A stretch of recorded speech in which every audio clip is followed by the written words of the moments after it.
Cravings here, otherwise known as Ruth Hartunian-Alba. Hi, we are live. I'm live in the studio.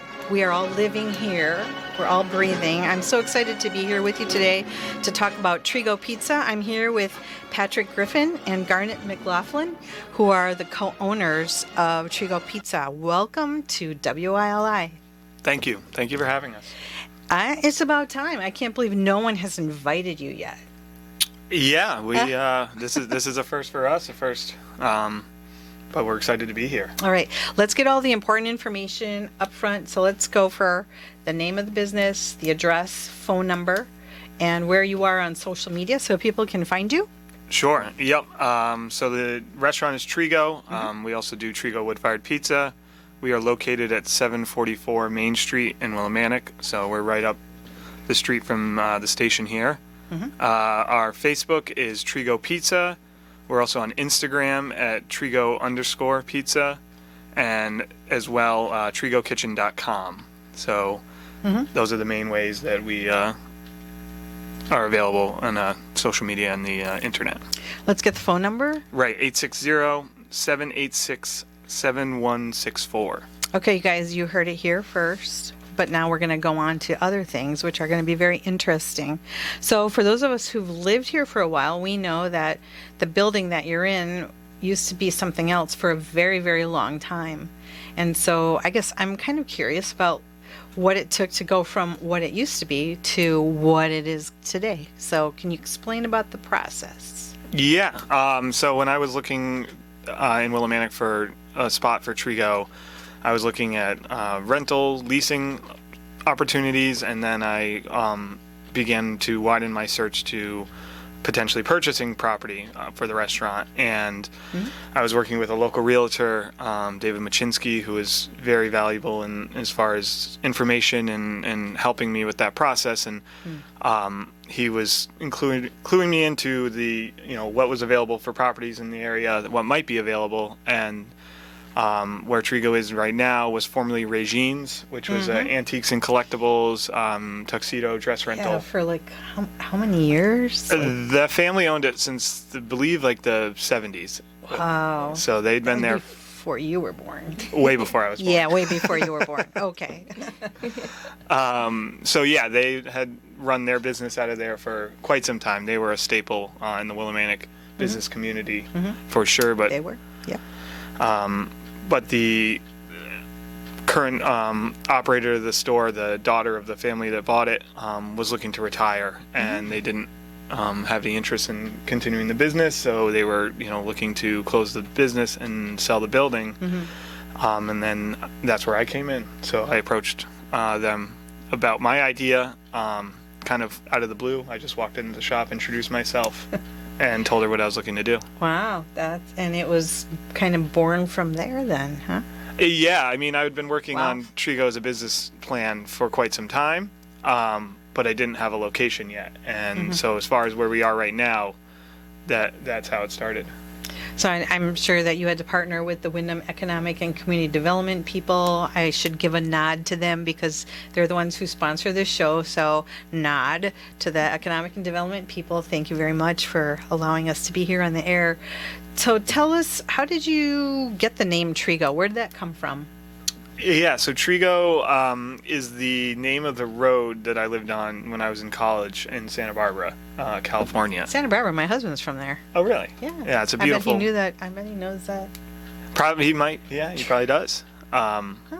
So, yeah, that's where I started to get a passion for cooking and hosting and, doing dinners. And when I was looking for a name for the restaurant, I wanted something kind of unique, simple, that obviously had a connection to me, and I was sort of racking my brain and thinking of where I'd come from and what I'd done, and that word stuck out. So, and also coincidentally, after I was pretty seriously entertaining it, looked into it, and it's a Spanish for the word wheat.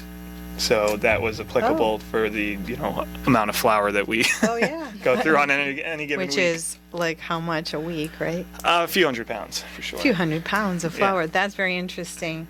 So Garnet, why don't you talk a little bit about like kind of your backstory, like how you came to where you are now as far as now co-owners of a pizza restaurant here in town? Yeah, certainly. So I have always worked in restaurants. My first job was at a restaurant in Old Seabrook, the Back Porch, which is no longer in operation, but it was a fantastic place to work. And ever since then, I have worked in restaurants.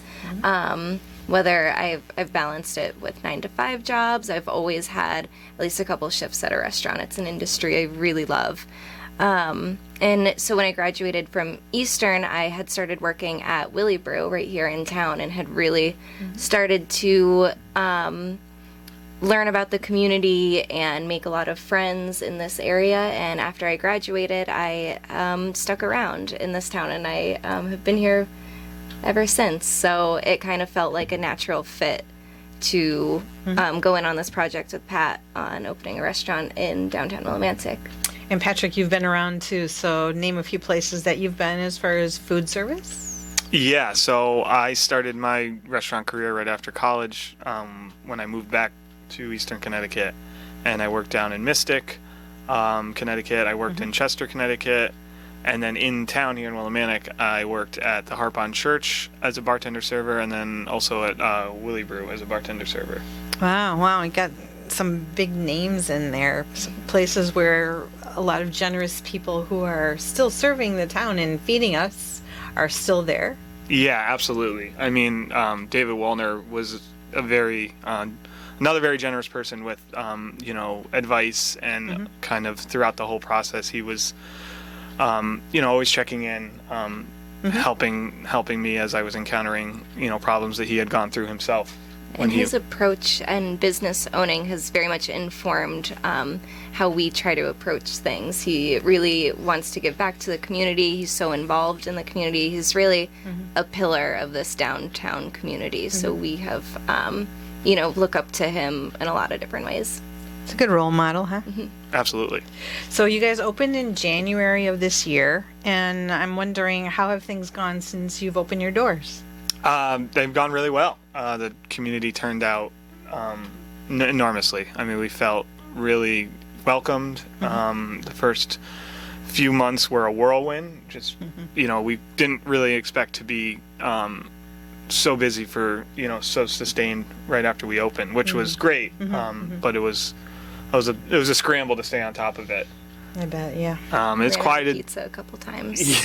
Yeah. Out. Yeah. I mean, it's hard when the dough's preformed. So if you use your last preformed dough for the night, you don't have any more until you can work on the batch that's downstairs. So talk about what it takes to get those pizzas made and the demand for it. What makes your pizza different than the 100 other pizza places that are in this town? So I'm not saying that as I guess in a way I'm throwing down the gauntlet, but I always like to find out what makes a place unique. And as a person who likes to eat, and as a person who has income to spend on what I eat, I want to have an experience when I go somewhere to eat. And I've visited you guys a couple times already, but I'd like to hear from you, like, what your idea is as far as what is it that makes what you have to provide unique, and then name a few of the things that you've created in the last few months. Sure. Yeah. I mean, we are very lucky to be surrounded by a lot of great restaurants and great pizza restaurants in the area too.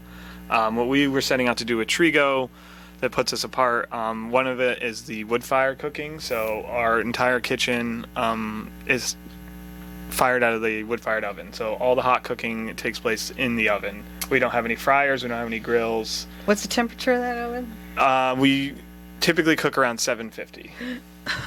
Okay, so today is July 3rd. I was cooking in my kitchen today, and I was trying not to curse because the heat is like, so I was going to say, thank you for taking the heat, 750 degrees. Yeah, I mean, that's... No. Thank you.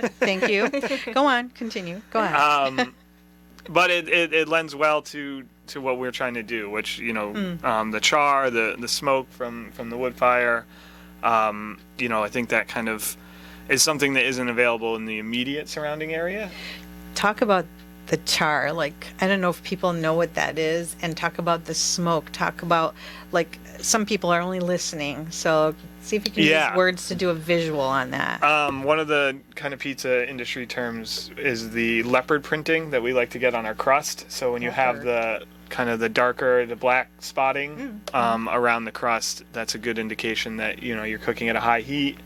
The caramelization of the cheese, we use a low moisture mozzarella in our cheese, which, because the pizzas are cooking so fast, if it was only traditional mozzarella, which we also use, but if that was what we would put on just our cheese pizza, it wouldn't evaporate the moisture fast enough to get that caramelization. So we use a lower moisture cheese, and that gives you that nice kind of bubbly brown. All right. Well, don't give all your secrets away. What are some of the flavors of the pizzas that you guys have come up with since you've opened? Well, we have to give a nod to the lemon pizza, which was... That was good. I had that. Yeah. That was a Garnet's doing. She was very adamant about including that in our menu when we were doing the mobile trailer, but then making sure it was on the menu at Trigo, and that one is very simple, unique combination of flavors that turned out to be a hit. So let's go from the top again. Do the address, the name of the business, the phone number, where people can find you on social media, all the important stuff, so people know where to get their pizza. Yeah, so we are Trigo Wood-Fired Pizza. We're at 744 Main Street, right on Main Street, Willimantic. You can find us on Facebook at Trigo Pizza.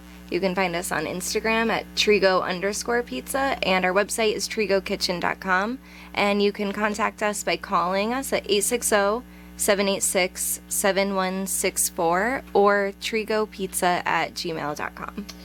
Do you guys do reservations? We do offer reservations through email, so either on our website, trigokitchen.com, there's a contact form, or you can email us at trigopizza@gmail. And what about, like, large parties? Would you let somebody use the entire space for an event or anything like that? Yeah, definitely. We had a great event actually with Wyndham Hospital recently. So if you are interested in a large party, we can accommodate up to like 20 probably in our back room. It offers a little bit of privacy, but then we also are available for private buyouts for private parties as well. How about things like gift certificates? Are those available too? Yep, we have gift certificates available. You can come in anytime we're open, which is Tuesday through Saturday from 4 until 9 during the week and 10 on the weekends. Okay, yeah, say the hours again, because I think I missed it at the front end, and I think you guys are really good at updating your things on social media so that people know when you're open and closed. So to me, that's very important. But say it again. What are your hours as far as when you're open? Yeah, we're open from Tuesday to Thursday from 4 until 9, and then Friday and Saturday 4 until 10. We are closed Sundays and Mondays, and we also have a Slices and Vices happy hour Tuesday through Friday from 4 to 6 at the bar. Oh, that's fun. That's very cool. Talk about some of your other pizza flavors besides your lemon and cheese. Yeah. You got a whole bunch of other ones. And you know what? You can talk about more than just pizza, because I know you have some pork belly thing on your menu and a few other, or unless it's not there anymore. Well, so that kind of brings up a point to what sets us apart and sort of what I love about our menu is that it's we're what we call ourselves the first Harvest to Hearth wood-fired pizza restaurant in Willimantic. So we do a lot of our sourcing, especially this time of year. Almost all of our produce right now is exclusively coming from my brother's farm in Lebanon. Oh, wow. I didn't know that. Yeah.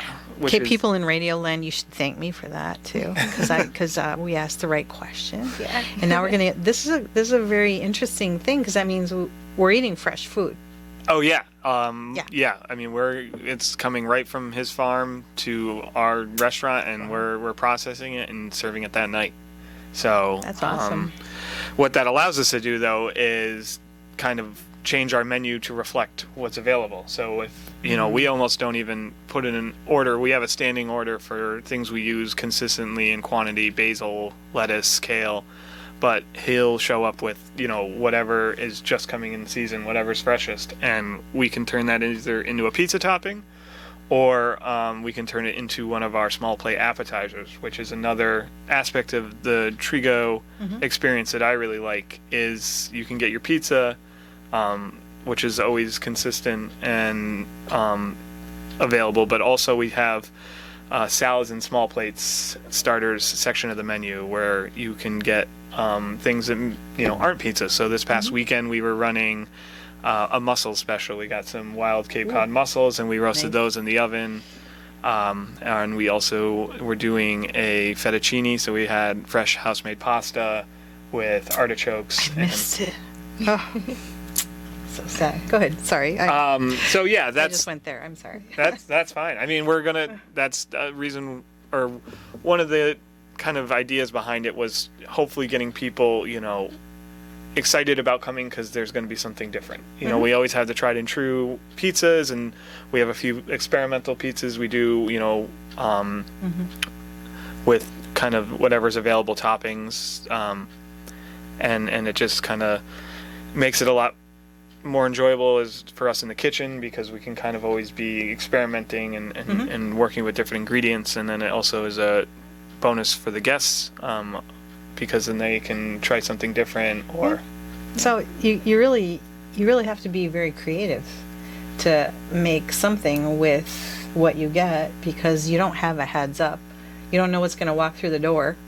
Yeah, I mean, we are very fortunate to have super talented chef Casey Potter O'Brien. She came on to help launch Trigo and has an extensive background working in quality restaurants throughout Connecticut. So she has a great mind for that. She loves creating beautiful food and she loves feeding people. And she's very dynamic with her ideas and her approaches. Brag about some more of your people. Yeah. We also have our bar manager who local people listening might recognize from Willie Brew, Lee Wild. She is fantastic and she comes up with really interesting cocktails, craft cocktails.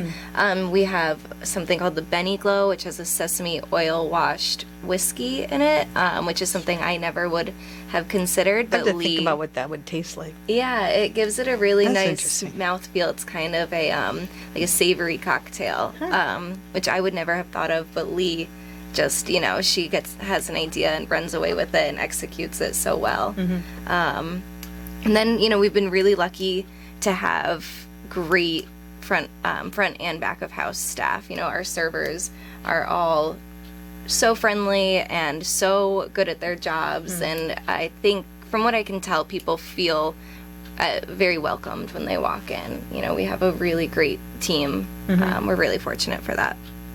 That is something to be thankful for, definitely. So if you were going to give someone a commercial about why they should come and eat at Trigo, what would you say? I mean, I would kind of go back to the changing fresh menu. The local ingredients we get. Like I said, all of our produce from the majority of our produce from surrounding farms. My brother is a primary one. Yep. All of our meat comes from Kindred Crossing in Franklin, Connecticut. Oh, is that? Oh, no wonder it's good. Yeah. And we, when we do seafood, we buy it through the fish market in town here. So No wonder it's good again. Okay. The atmosphere and the vibe, we try to have kind of a welcoming, nice place it feels comfortable to be at. We have the full bar, as Garnet referenced, so you can do your pizza with a cocktail, or we have draft beer. We have some nice wines on as well, by the glass and the bottle. Yeah. So what about people who have some dietary issues? Can you speak to that? Are you able to feed people who have some special, dietary needs? Sure. Well, Yeah. So one of the things that we do offer that we didn't have when we started and incorporated the menu, and this is kind of have to give credit to our sous chef Danny Brewer. We have a vegan cheese which he creates, so we can do all of our pizzas as a vegan option. Oh, wow. Subbing any of the toppings and the cheese for that. Nice. Nice. For gluten-free, we unfortunately don't currently have a gluten-free crust, but we are working on implementing that very shortly. Ooh, stay tuned. Okay. In the meantime, though, a number of our pizzas can be served as what we call an oven bake. So it's, toppings incorporated into it in a casserole dish that we bake in the oven. So without the crust. Exactly. Okay. Well, that works too. So let's do the name and address of your business, the location, all of the important things so people know where to find you as we look to wrap up this interview. Yeah, absolutely. So we're a Trigo located at 744 Main Street in Willimantic, Connecticut. So right here. We're on Facebook at Trigo Pizza, Instagram at Trigo_pizza. And you can also find us at TrigoKitchen.com. On TrigoPizza@gmail.com, and our phone number is 860-786-7164. Hours are Tuesday through Thursday from 4 to 9, Friday and Saturday from 4 to 10. We are closed Sunday and Mondays. okay. Well, you guys are quite the dynamic duo, I would say, as far as business owners here. Welcome to Main Street. I hope you're here for a very long time. I've enjoyed eating at your restaurant, and I am sure I will be eating there again. So I want to bring this to a close and thank Matt Rupar for being the tech guy that you guys never see, but every time I see him, he always looks like, oh, you got a very cool outfit or a new hairdo. I'm like, I'm a slacker when it comes to all that kind of stuff. But anyway, this doesn't happen except for Matt. So thank you so much for being there. And again, a nod to the Wyndham Economic Community Development people. Thank you to Patrick Griffin and Garnet McLaughlin for being here today on Good Company WILI.